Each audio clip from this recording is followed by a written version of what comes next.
Hi again, it's Bob Zimmer. Today talking about Bill C-21. That's the bill that the Liberals announced yesterday. In essence, it's a handgun ban in Canada. But another part of what the bill does is that it limits long guns in many ways. So it puts magazine restrictions on those. Model 94 Winchester is the more common one that most people know that's on the farm.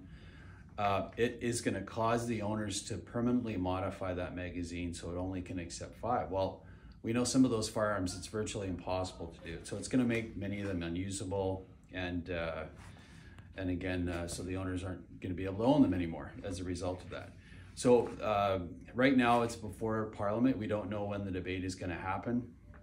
We're watching the schedule for it to come up to debate, but we don't know. We estimate that it's going to be at least mid-October before any of these provisions are coming into force. So that's what we speculate based on what we know. But I think what many are asking out there, and what the Liberals are trying to say with Justin Trudeau and Marco Mendicino, is that this is making Canada more safe. I would argue that it's making Canada less safe, because all the money and the resources it's going to take to implement this Bill C-21, they could be putting in to border agents on the border to stem the tide, the flow of illegal firearms coming across the border into Canada, and also dealing with those firearms that once they're across, getting into the hands of gang members that are causing these fatalities in urban Canada. Again, that's the problem. The problem is not law-abiding firearms owners that this bill targets. So, how can I say that it's actually making it less safe? That's part one. The part two of Justin Trudeau making our country less safe is a bill that was previously in a previous parliament was called Bill C-22. Now it's called Bill C-5. So this is the bill that many of you might have heard of, and where it actually lessens the consequences for firearms related crimes. So here you have a prime minister stacking up the regulations and red tape for law-abiding firearm owners and taking away their firearms while doing this. I'm going to mention some of them.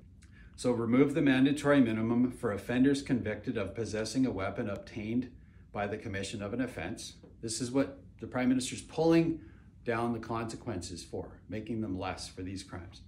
For offenders convicted of weapons trafficking, for offenders convicted of importing or exporting knowing the object is unauthorized, for offenders convicted of discharging a firearm with intent, for offenders convicted of discharging a firearm recklessly, for offenders convicted of robbery where the offense is committed with a firearm, and for offenders convicted of extortion.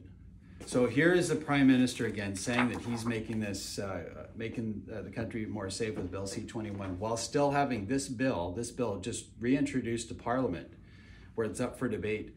And this is actually lessening the consequences for firearms crimes. So I'll just finish up with this. You know, this Prime Minister talks a big game about making the country more safe, but he's actually making it less safe, and there's proof. Check out more in the upcoming weeks about the status of the vote in the bill, and again, stay tuned.